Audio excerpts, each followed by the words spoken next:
Hai Positive People, kita melanjutkan seri pengajaran kita dalam Matius pasal 27. Kita baru saja menyelesaikan Matius 26 hari kemarin, dan kali ini kita melanjutkan di Matius pasal 27. Kita mengambil perikop pertama, ayat pertama sampai 8, dengan judul Penyesalan dan Kematian Yudas. Kemudian hari mulai siang, semua imam kepala dan tua-tua bangsa Yahudi berkumpul dan mengambil keputusan untuk membunuh Yesus. Mereka membelenggu dia, lalu membawanya dan menyerahkannya kepada Pilatus, wali negeri itu. Pada waktu Yudas yang menyerahkan dia melihat bahwa Yesus telah dijatuhkan hukuman mati, menyesalah ia. Ia mengembalikan uang 30 keping perak itu kepada imam-imam kepala dan tua-tua, dan berkata, "Aku telah berdosa karena menyerahkan darah orang yang tidak bersalah." Tetapi jawab mereka, "Apa urusan kami dengan itu? Itu urusanmu sendiri." Maka ia pun melemparkan uang perak itu ke dalam bait suci, lalu pergi dari situ dan menggantung diri. Imam-imam kepala mengambil uang perak itu dan berkata, "Tidak diperbolehkan memasuki uang ini ke dalam peti persembahan, sebab ini uang darah." Sesudah berunding, mereka membeli dengan uang itu tanah yang disebut tanah tukang priuk untuk dijadikan tempat pekuburan orang asing. Itulah sebabnya tanah itu sampai hari ini disebut tanah darah. Kita semua tahu bahwa Yudas telah berkhianat terhadap Yesus. Tetapi kemudian sebenarnya Yudas menyesal ketika dia tahu bahwa Yesus dijatuhkan hukuman mati.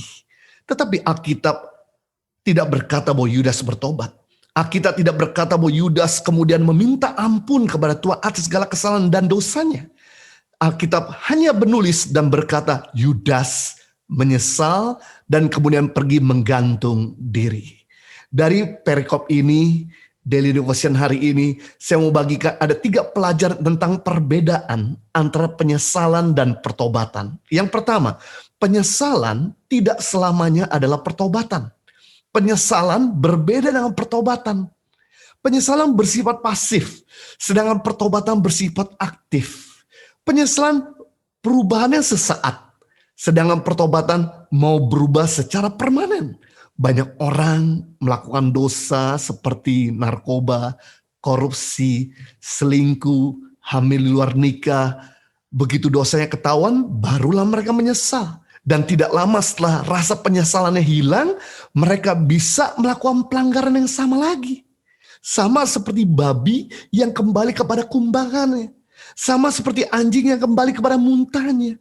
Melakukan kesalahan berulang-ulang. Walaupun setiap kali melakukan dosa merasa menyesal. Tapi kembali lagi kepada kelakuan yang sama.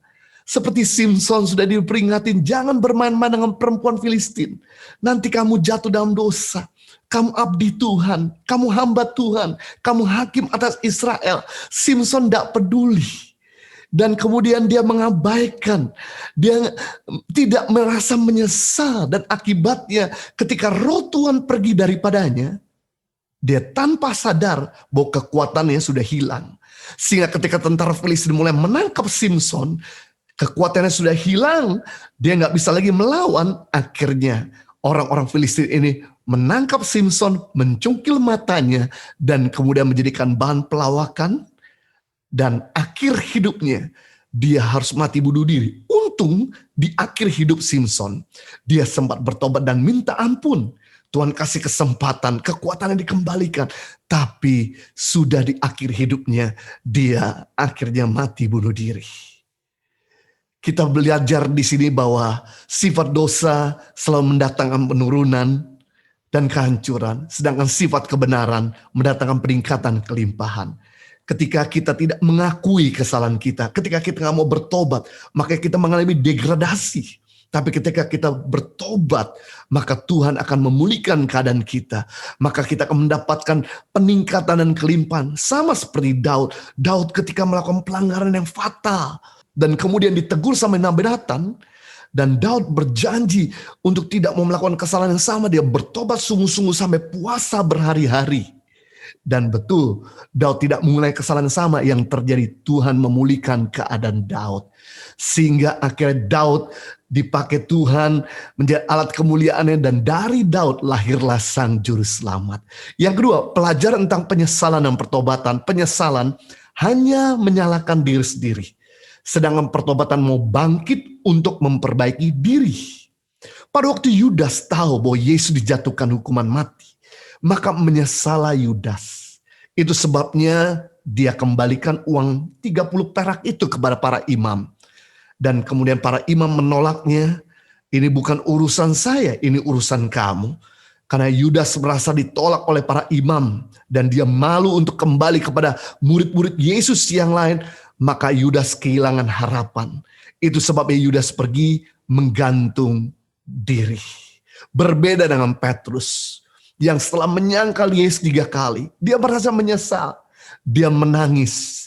Dia kembali kepada habitat yang lama. Menjadi seorang nelayan, tidak lagi jadi hamba Tuhan. Tapi setelah kebangkitan Yesus, Yesus berjumpa dengan Petrus. Dan kemudian Yesus berkata kepada Petrus, apakah engkau mengasihi aku? Dan kemudian Petrus bertobat. Dia menangis dan kemudian dia sungguh-sungguh berkomitmen mengasihi Tuhan Yesus dengan segenap hati. Dan akhirnya Tuhan memulihkan Petrus. Dan Petrus dipakai secara luar biasa di hari pencurahan Roh Kudus. Saya percaya seandainya Yudas pada waktu itu bukan sekedar menyesal, tapi dia mau bertobat meminta ampun kepada Tuhan, pasti Tuhan menerima dia. Pasti Tuhan memulihkan dia. Pasti Yudas dipakai Tuhan secara luar biasa seperti Petrus dipakai Tuhan. Tidak ada dosa yang tidak bisa Tuhan ampuni. Itulah besarnya kasih Tuhan dalam kehidupan kita. Pelajaran yang ketiga tentang penyesalan dan pertobatan. Penyesalan dan pertobatan harus diakui di hadapan Tuhan dan sesama. Mengaku kepada Tuhan, dia ampuni dosa-dosa kita. Tetapi mengaku kepada sesama, belenggu dosa kita dilucuti. Jadi waktu kita ngaku kepada Tuhan, Tuhan ampuni segala dosa-dosa kita. 1 Yohanes 1 ayat 9, jika kamu mengaku dosamu, maka ia adalah setia dan adil. Sehingga ia akan mengampuni segala dosa-dosa kita dan menyucikan kita dari segala kejahatan. Tidak ada dosa yang Tuhan tidak bisa ampuni, asalkan kita mau datang merendahkan diri, meminta ampun kepada Tuhan. Dan setelah itu, kita belajar untuk akui kepada sesama. Supaya dengan kita mengaku kepada sesama, belenggu dosa tersebut dilucuti. Ketika kita mengaku pada sesama, kepada orang yang kita percaya, entah itu kepada pemimpin, entah itu kepada orang tua, entah itu kepada teman baikmu, yang dimana dia bisa backup kita, dia bisa doakan kita, dia bisa jaga kita, dia bisa dampingi kita, dia bisa mungkin memberitahu tentang kebenaran yang menguatkan kita. Maka yang terjadi pemulihan akan terjadi. Saya teringat dengan cerita anak bungsu yang hilang dalam Lukas 15 ayat 11 sampai 32, di mana ketika anak bungsu ini habis pergi dari rumah bapaknya, mendapatkan warisan dari ayahnya, dia kemudian pergi di negeri yang jauh, di negeri asing.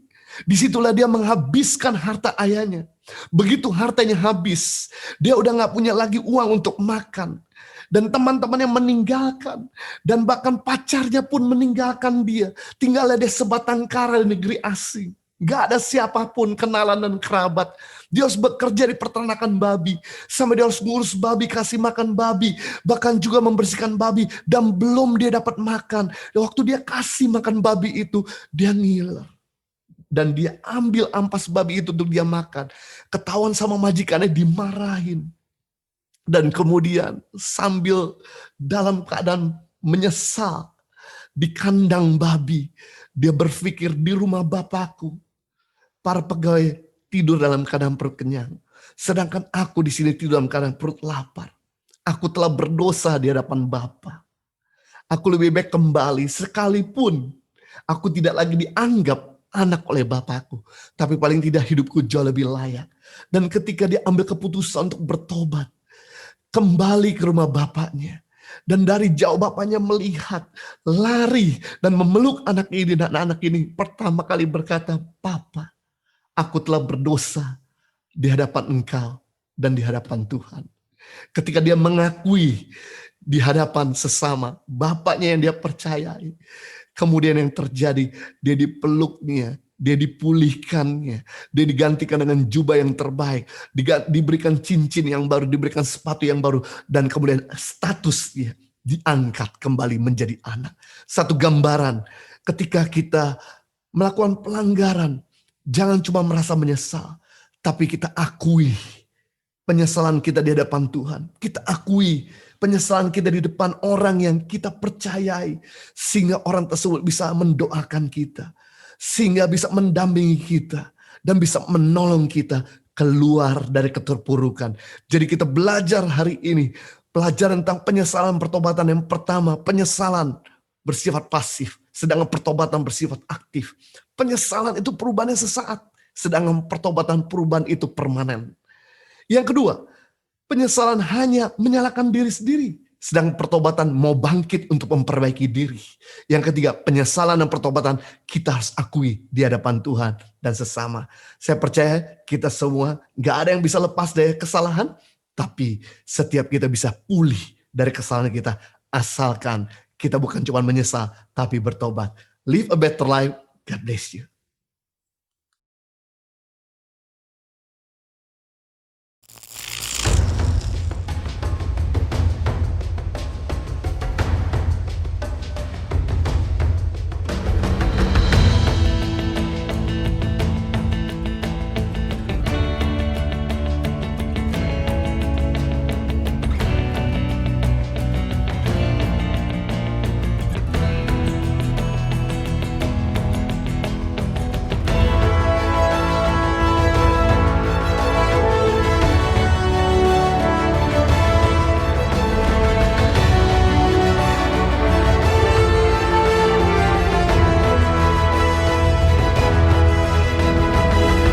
Suka duka perjalanan tangan pengharapan sepanjang tahun 2020 dalam membangun bangsa di tanah air Indonesia.